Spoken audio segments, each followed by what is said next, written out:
नमस्कार, आप देख रहे हैं टॉप स्कोर बाई कुमुद। आप तमाम दोस्तों का मैं स्वागत करता हूं। बिहार टेक्निकल सर्विस कमीशन के द्वारा जो जूनियर इंजीनियर की वैकेंसीज निकाली गई और वो वैकेंसीज पे समस्या आई, अभ्यर्थी हाई कोर्ट गए। अब उस केस की सुनवाई 20 जनवरी को होना है। सुनवाई में क्या कुछ हो सकता है? सुनवाई चूंकि पिछली बार वकील के अनुपस्थित होने के कारण टल गया, या फिर 20 तारीख को एलपीए की भी सुनवाई होनी है, सिंगल रीट की भी सुनवाई है।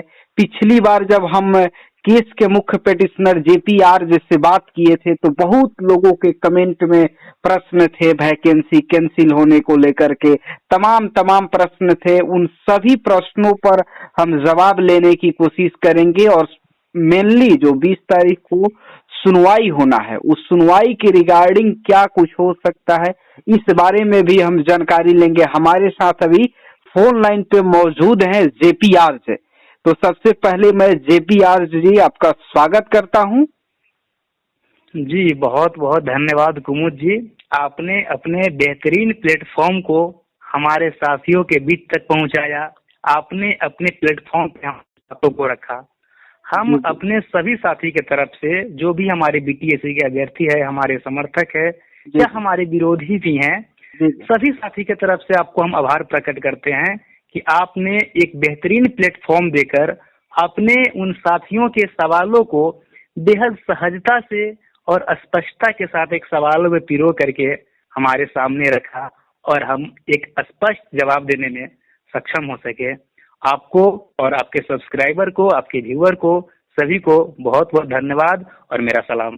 जी जेपी जी, मेरा पहला सवाल आपसे ये होगा कि 20 जनवरी को एलपीए का भी सुनवाई होना है और आपके सिंगल रीट का भी सुनवाई होना है। आप ये पिक्चर स्पष्ट कीजिए कि दोनों सुनवाई 20 तारीख को हो पाएगा या उसकी क्या कुछ स्थिति है? जी जी कुमुद जी, आपने बहुत ही बेहतरीन सवाल पूछा है, जो निश्चित तौर पे हमारे सभी साथी के मन में ये सवाल आ रहे होंगे। 20 तारीख को लेके कुमुद जी मैं ये कहना चाह रहा हूँ जी कि उस दिन जो केस का सुनवाई होना है उसमें 19 तारीख को कॉज लिस्ट आएगा। जी 19 तारीख को कॉज लिस्ट आने के बाद ही ये स्थिति स्पष्ट हो पाएगी कि कौन सा केस किस सीरियल नंबर पे होगा, क्योंकि दोनों केस अलग अलग बेंच में है। 28 जान में हमारा केस सिंगल बेंच में है टी बजंत्री साहब के पास, और एलपीए 568 जो कि हमारा केस है, और आयोग ने भी एलपीए फाइल किया है, एलपीए 600 जो कि आयोग का केस है। दोनों एक साथ होकर के मोहित कुमार शाह के डिवीजन बेंच में है। तो जहां तक सवाल है किस केस की सुनवाई होगी, किस केस की, तो इस पे मैं बिल्कुल स्पष्ट बताना चाहता हूं, हमें पूरा उम्मीद है कि दोनों केस का सुनवाई होगा। क्योंकि सिंगल बेंच का तो ये मसला है कि टी बजंत्री साहब का जो बेंच है और जो उनका सुनवाई का स्पीड है, हमारे सभी साथी देख रहे होंगे, आप भी देख रहे होंगे, तो उसमें लगभग केस टेकअप हो जाता है। जहां तक एलपीए केस का सुनवाई है, तो एलपीए में भी अमूमन होता क्या है कि केस का कुछ कम मसला रहता है, तो उसका भी सुनवाई होने में ज्यादा कोई समस्या नहीं रहता है। जी अब सवाल उठता है हमारे साथियों का कि हमारा प्रायोरिटी क्या होगा। जी तो इसका बहुत सिंपल जवाब है कि जो भी केस हमारा पहले टेकअप होगा, हम उसके सुनवाई में हमारे वकील साहब अपीयर होंगे, उनमें बिल्कुल पुरजोर बहस करेंगे। जी हम किसी भी केस से भागने की स्थिति में नहीं है। हम अपने दोनों ही केस में बिल्कुल फ्रंट पे बल्लेबाजी करेंगे और हमारा स्थिति बहुत ही अच्छा है। जी, जैसे कि कोई संदेह रखने की जरूरत नहीं है। जी, आप बतला रहे हैं कि आप दोनों केसों पे काफी बेहतर तरीके से मजबूती के साथ खड़े हैं। जेपी जी, इसके पिछली बार जब मैंने बिहार टेक्निकल सर्विस कमीशन के बारे में आपसे बातचीत किया था, तो उस वीडियो में इतने सारे कमेंट आए, इतने सारे सवाल आए, जिस सवाल का जवाब देना शायद उस कमेंट बॉक्स में संभव नहीं है, लेकिन वे सवाल पूछते हैं तो उन सवालों का जवाब भी जरूरी है।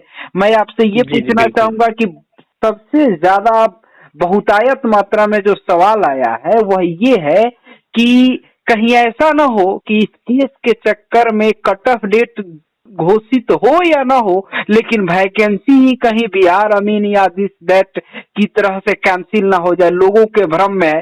तो आप यह स्पष्ट करें कि वैकेंसी कैंसिल होने की क्या स्थिति है या नहीं है।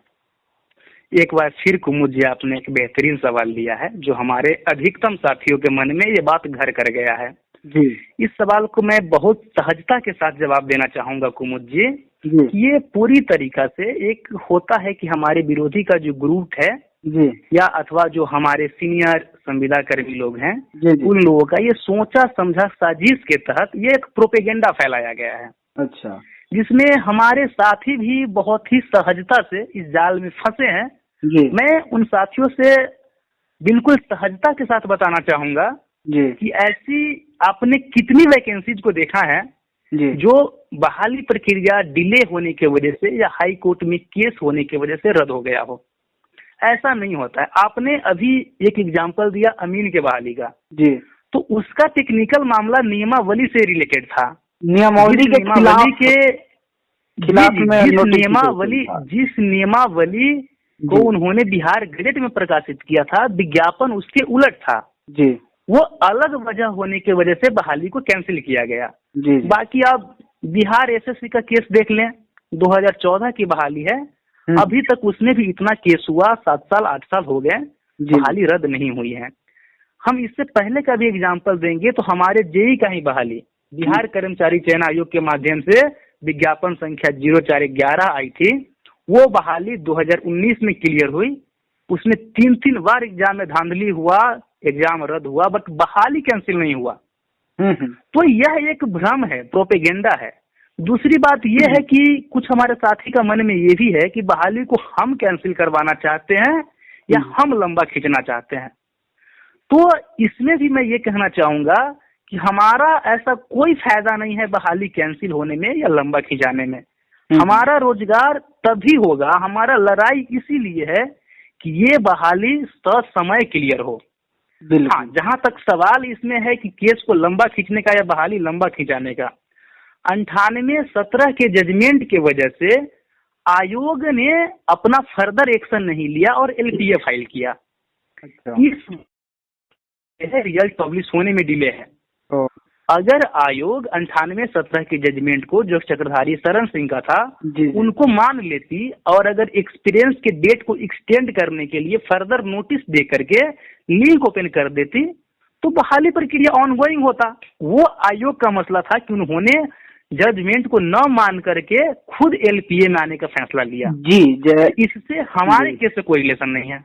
बिल्कुल, तो मैं भी समझता हूँ, मेरा भी जो अनुभव कहता है, जब आपने जो सिंगल रीट दायर किया है, आपने जो एलपीए दायर किया है, जब आपके सिंगल रीट या एलपीए से कहीं भी स्टे ऑर्डर नहीं है, बहाली प्रक्रिया बिल्कुल वैसी चल रही है, रुकी हुई है, तो आयोग के कारण आपके केस के वजह से नहीं रुकी है, तो इसमें आपको घसीटना मैं समझता हूँ बेबुनियाद। बिल्कुल निश्चित तौर पे कुमुद जी, एक बात मैं और कहना चाहूंगा कि जहां तक सवाल है बहाली को लेकर के, सिर्फ फर्क इस बात का है कि मेरा मोटिव है, जो हमारे साथी हमारे सपोर्टर है, जिस साथी का मैं आवाज हूं, उन सभी साथी का एक मानना है कि पहले हमारा 2893 केस का सुनवाई हो जाए, जो हमारे साथ अनजस्टिस हो रहा है वो न्याय मिल जाए, उसके बाद रिजल्ट आ जाए। जल्दी हम भी चाहते हैं, लेकिन चाहते हैं उससे पहले हमको न्याय मिले फिर रिजल्ट आए। दोनों काम जल्दी हो तो जल्दी हो जाए। और बाकी हमारे विरोधी साथी हैं, वो ये चाह रहे हैं कि यथासंभव हम रिजल्ट प्रकाशित करवा ले और जो हमारा न्याय का लड़ाई है उस न्याय की लड़ाई को दबा दे, उसको लेट टैक्टिक्स के थ्रू लंबा फेंक दे ताकि हम फंसे रहे, उलझे रहे। मेरा ये कहना है कि जब आप केस किए हैं, आपके बातों से, आपके रीट एप्लीकेशन से जो लोग सहमत नहीं है, वे लोग भी आपके केस में इंटरवेंशन के पक्ष के रूप में अपनी बातों को रख रहे हैं एडवोकेट के जरिए। तो जब आप भी अपना आर्गुमेंट रख ही रहे हैं, वे लोग भी रख ही रहे, तो फिर इसमें किसी को, अभ्यर्थियों को आपस में लड़ने की कहीं या अंतर्मन में विरोध करने की कोई आवश्यकता नहीं। बिल्कुल कुमुद जी, यह इतना हास्यास्पद बातें हैं कि हम पे इल्जाम लगाया जाता है कि हम बहाली को डिले कर रहे हैं। पिछली सुनवाई की बात मैं बता रहा हूँ जी।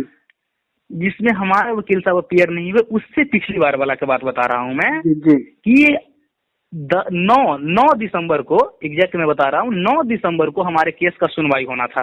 अच्छा। और शाही जी काउंटर एफिडेविट डालते हैं जाकर के 9 तारीख को, और कोर्ट के रिकॉर्ड पे आता है 10 तारीख को।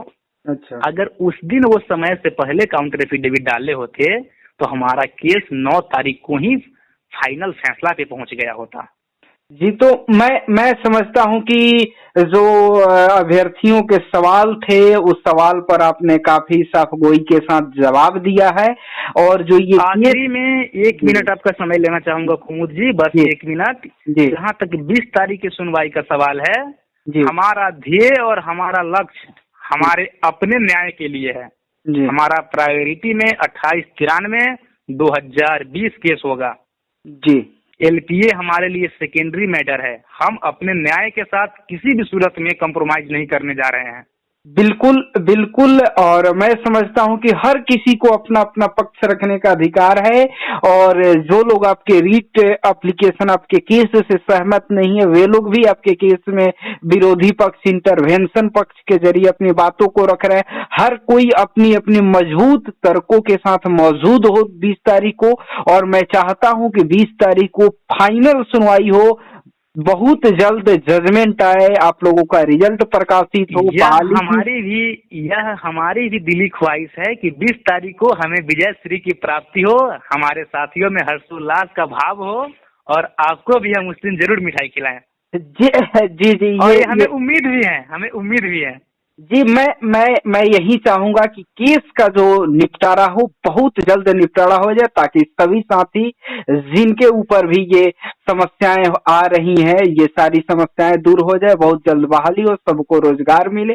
मेरी यही इच्छा है, मेरी बस ये ख्वाहिश और मेरी एक ये इच्छा रहता है कि मैं जो भी अनएम्प्लॉयड स्टूडेंट हैं, सभी साथी हैं, उनकी आवाज को अपने यूट्यूब के जरिए लगातार उठाते रहता हूं। यदि आप सभी टेक्निकल जो भी इंजीनियर साथी हैं, सभी को लगता है कि हाँ, हम आपकी आवाज को थोड़ा सा भी जगह दे रहे हैं, तो आप मेरे चैनल को सब्सक्राइब कर सकते हैं। वीडियो अच्छा लगा हो तो दोस्तों के बीच में शेयर करना ना भूलें। आपने चैनल पर इतना समय दिया, इसके लिए बहुत बहुत धन्यवाद।